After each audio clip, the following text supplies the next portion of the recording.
Yep, us crazy Green Divas are still here. Reinventing ourselves yet again. Now we're streaming live on Facebook and YouTube. You can find our videos and podcasts on all the usual places.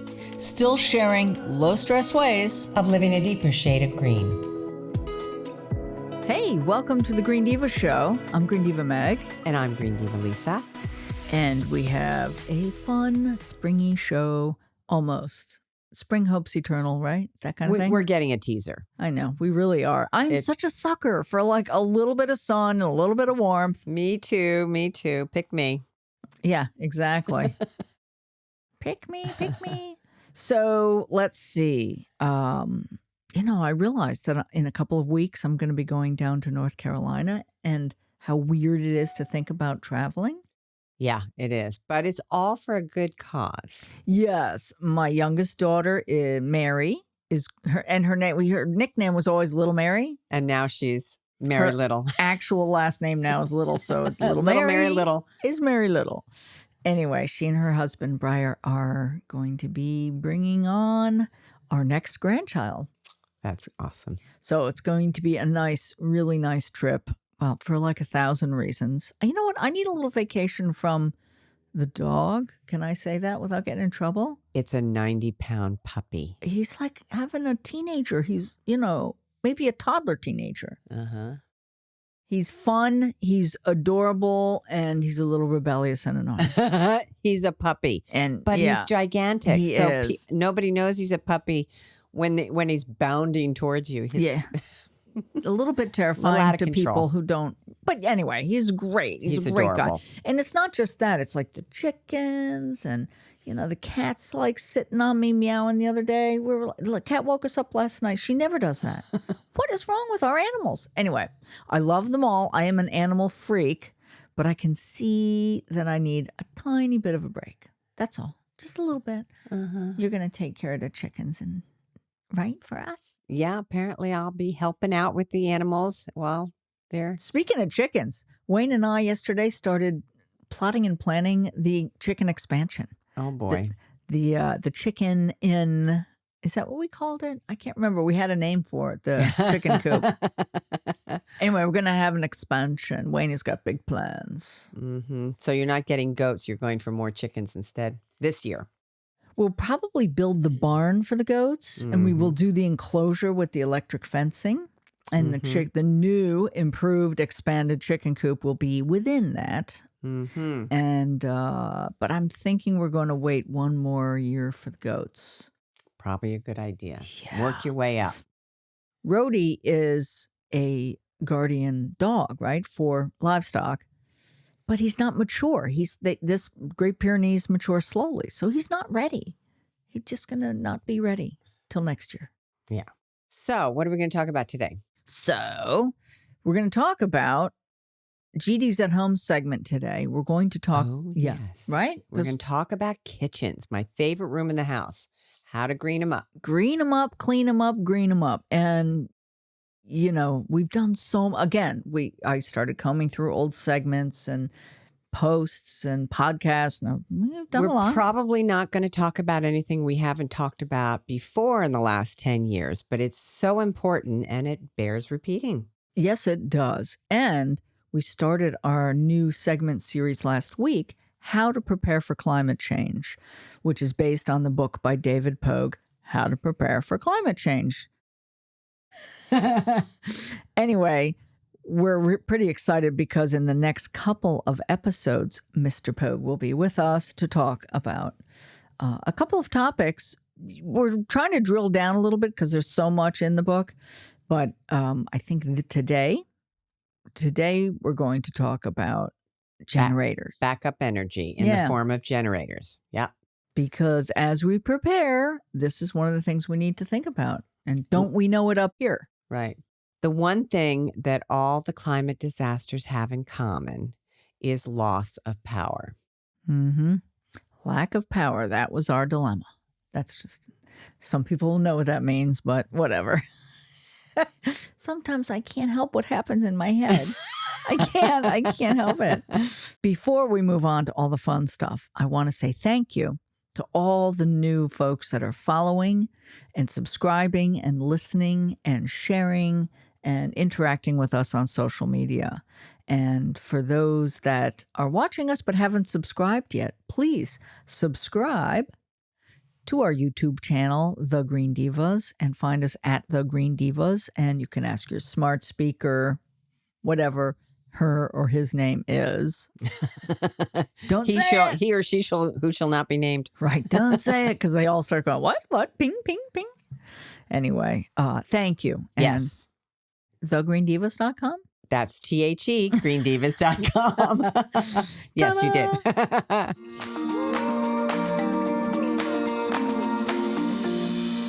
So this segment for GDs at Home is going to be about clean, eco-friendly, non-toxic kitchens. Yes, please. And this segment is brought to you by Carol Loha, awesome, sustainable bamboo home products and apparel, a comfy way to save the planet. All right, we're going to look at kitchens. And the way that I mapped this out was thinking about how do we move around our kitchens? All we need to do is to be conscious of what we touch, what we do, what we use, and its impact on the environment or our health. So I started with paper products, and we talk about it a lot, and it just bears repeating because it's Ouch. so important. Ouch. And it's so easy to have cloth in the kitchen. And we've gotten really used to it. Each of us have baskets of dish towels I have one on my counter, and, I have my little rotation, one for hand drying, and then that gets demoted to the countertop cleaning, and then countertop cleaning gets demoted to the laundry. It just goes round and around, and it's easy. Yeah, we have enough that you just can use a whole pile of them in a day, throw them in the laundry, do them at the end of the week, and replace them. So that's easy. But one of the reasons we care so much is because we care about the trees. My God. So the statistics are just staggering. The U.S. cuts down approximately 68 million trees each year to produce paper products. And how is that per person? So the next statistic we found was that the average American, not Green Divas, obviously. Of course not. Uses 7 trees per person per year in paper, wood, and other products made from trees. And this amounts to approximately 2 billion trees per year. We definitely, if we all kind of became more conscientious and mindful about paper being everything we do. Yeah, right. Well, there's that. But along with being conscientious about food and the other things and cutting back on meat, whatever, could we use less paper? Yes, we could. Well, we try. I mean, we do have a puppy and a cat that likes to puke, but and sometimes paper towels are necessary. I'm just saying. Yeah, but we want to keep the trees. Yes. So the next thing that I looked around my kitchen about was plastic. Wait, I just want to go back real quick, because when we talk about paper products in the kitchen, we still have paper towels, but the only kind that we use are recycled, high recycled or all recycled content, or they're made from bamboo or something more sustainable. And even if it's a tiny bit more expensive, we don't use that much of it. So it's well worth it for the future of our planet. Just saying. Speaking of the future of our planet, we need to get off the plastics. Oh, everything. Addiction. Plastic. Yeah, we really do. Oh my gosh. So that's just something in all the parts of our kitchen that we need to stop using. Right? Yeah. I mean, if it's like under the sink, and we talked about this in a recent episode, so just a promo for that. Go and look at our plastic-free cleaning, because a lot of those cleaning products live under our sinks. Mm-hmm. A lot of plastic can be found, although mine now has a lot of glass bottles. We Just call saying. them forever bottles. Forever glass. Forever glass bottles. That was cute. With a little concentrate. So there's that. And then, of course, while we're doing that, we're saving ourselves from a lot of toxins. And money, usually. And money. Oh, a lot of this stuff is less expensive. It's great. But yes, we do want to get away from all those toxins that we use. The other way that plastic shows up in our kitchens is stupid plastic. Can I just say packaging? That's the only thing I throw away anymore. I have a little trash thing that takes me about 2 weeks to fill it up, but the only thing in it is packaging. Otherwise, I'm composting or recycling. So when our cucumbers come wrapped in plastic, when they have their nice little green covers all to themselves, why do you got to put plastic on it? That's exactly. A lot of things we could be buying in bulk, using our own containers and our own bags. And there are plenty of stores selling bulk items, whether it's dry goods or even olive oil. We do our olive oil and our balsamic vinegar bulk in our own containers. There are whole stores that just have cleaning products that you bring your own bottle in, they weigh it up, and then they add the liquid and you just pay as you go. Whether it's food or cleaning products, right? Yeah. All right. So there's one of the reasons for getting those cleaning products is to keep the toxins out of our homes. Yes, please. Yeah. They are dishwashers detergent has phosphate. Oven cleaners have lye. Antibacterial cleaners have fragrance, which are untested. We have no idea what's in fragrance, although we do pretty much know we can't say the name, so it's probably poisonous. And there are pesticides in those antibacterial things. And again, things. we did talk about this, and we do talk about it extensively on our site. We'll have details there with all of this stuff, which we don't want to try to pronounce because, well, it's embarrassing. And the kinds of effects that these things have on us are allergies, skin irritations, eye, throat irritations. It's hormone disruptors, cancer. Yeah, nothing good. Nothing good. The CDC says that 12.6 million children and teens are suffering respiratory allergies, which is triple what they had estimated back in 2010. So you got to believe that when you're in a kitchen and you're wiping surfaces where you might be cooking or where food might be come in contact with, that's especially where we need to be non-toxic and careful. So it is. Just saying. So the other thing about kitchens I was looking at was building and renovating and some of the things to think about when you do that. And that is, if you start with the floors, make sure you get flooring that is low VOC, that doesn't have benzene or formaldehyde in it. And the three that wood, cork, and bamboo kind of have the same dynamics in terms of trying to find them sustainably sourced and non-toxic. There's a lot of really cool flooring out there. Oh, there it really is. If you're using wood, cork, or bamboo, is the Green Seal 11 certification and the Green Guard Gold certification and the FSC, which is the Forest Stewardship Council. So we'll have that on the website and the blog. Those are things to look out for to make sure that they are sustainably sourced and that have a low impact and are non-toxic. Well, I think we should do a whole segment, a GDs at Home segment, just about renovation stuff. And I think we should put all of that in there. But yeah, so if you're thinking about doing your kitchen, you're going to think about appliances. You want to get the Energy Star or energy efficient, energy efficient appliances. And you want to make everything you touch, like the countertops, make sure that's low VOC, make sure your paints are low VOC, all of that stuff. Or no VOC nowadays. Yes, that's true. So anyway, from what you bring into your kitchen, how you build your kitchen, and how you use your kitchen, there's like pans that are greener. That's true. Right? So that's true. That's what we're just asking, to just be mindful of what you're doing.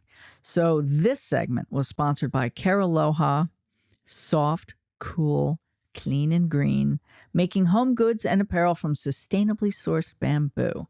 Check out their products at caraloha.com. So soft.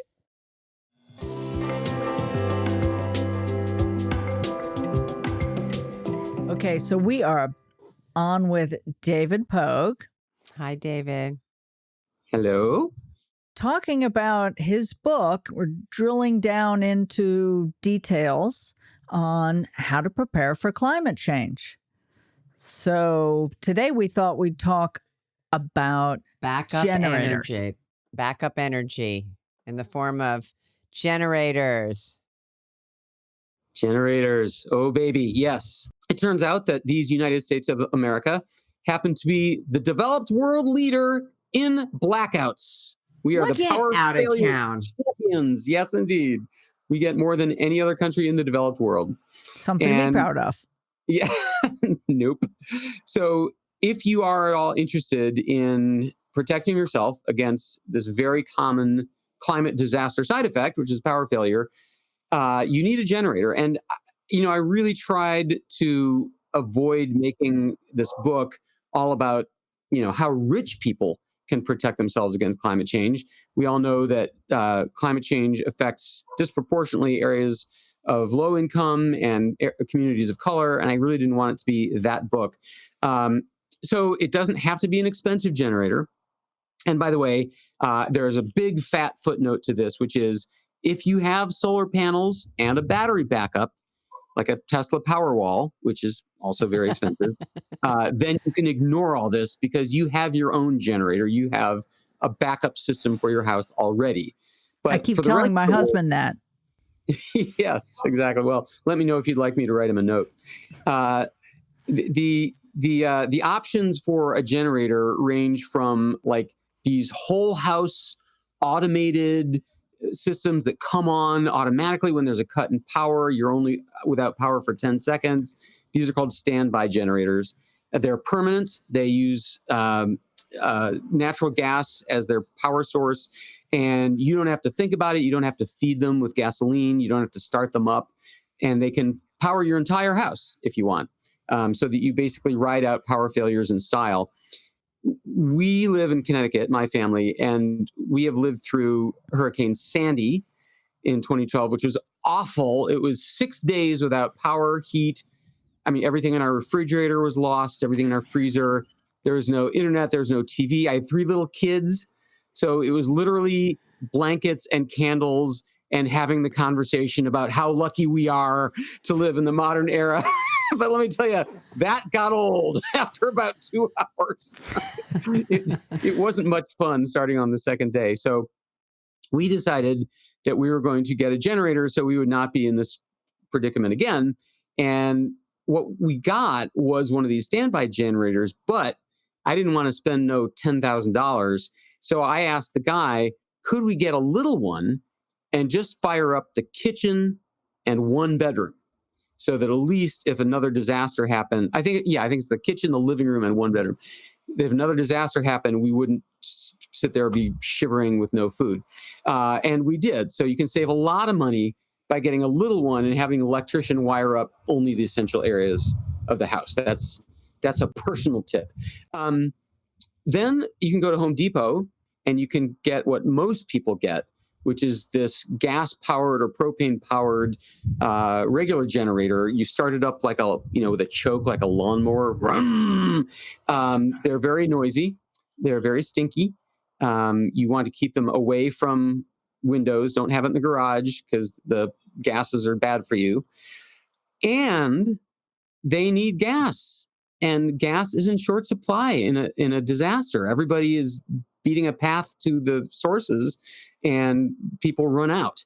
So you have to feed it every couple of hours. You have to put more gas in, but at least you're keeping your lights on. And it's possible to get this thing switched up to your circuit breaker in the house so that things that are already plugged in, like the refrigerator, can keep running. That's an additional electrical cost to get it hooked up. But otherwise, you can plug things directly into it. You mentioned Sandy, and we had the same issue. 5 or 6 days completely out. We did have gas, and we had city gas, so we were able to cook and heat water. And oh, no.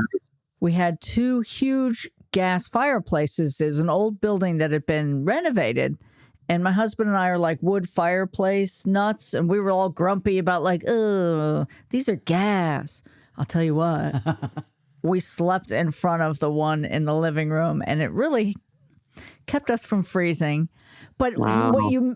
when you mentioned the gas, the lawnmower ones, when you went outside, that's all you heard like In the scattered around the neighborhood. neighborhood. And I remember trying to get to a gas station. If you needed gas for your car, forget it, because everybody was in line trying to get their gas tanks for their generators filled up. It was a mess. Yeah, exactly right. Yeah. By the way, there's if you don't like the stinkiness and the noise, those start at about $250. By the way, those Home Depot gas powered ones, depending on the wattage you want. In the book, there's a big table of how to calculate how many watts you need. You know, your phone needs 5 watts to charge. Your fridge needs 700 watts to run. You want to add all this up and make sure the generator you're buying can handle all that.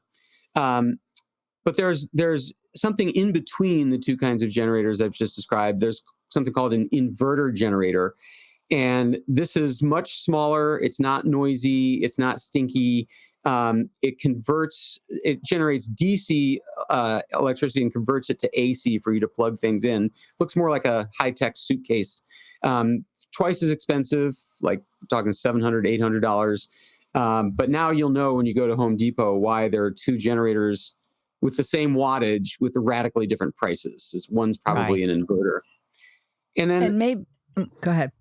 Sorry. And just the last thing is I do want to stress that for $15, you can get a hand cranked generator that has a flashlight, an emergency radio, and enough power to recharge your phones or your iPads. So you're still going to lose what's in your fridge, but at least you're not cut off from the world. So, or you could get one of those BioLite cooking stoves, which use a few twigs and give you some heat, allow you to cook, and you can plug your phone in and charge it.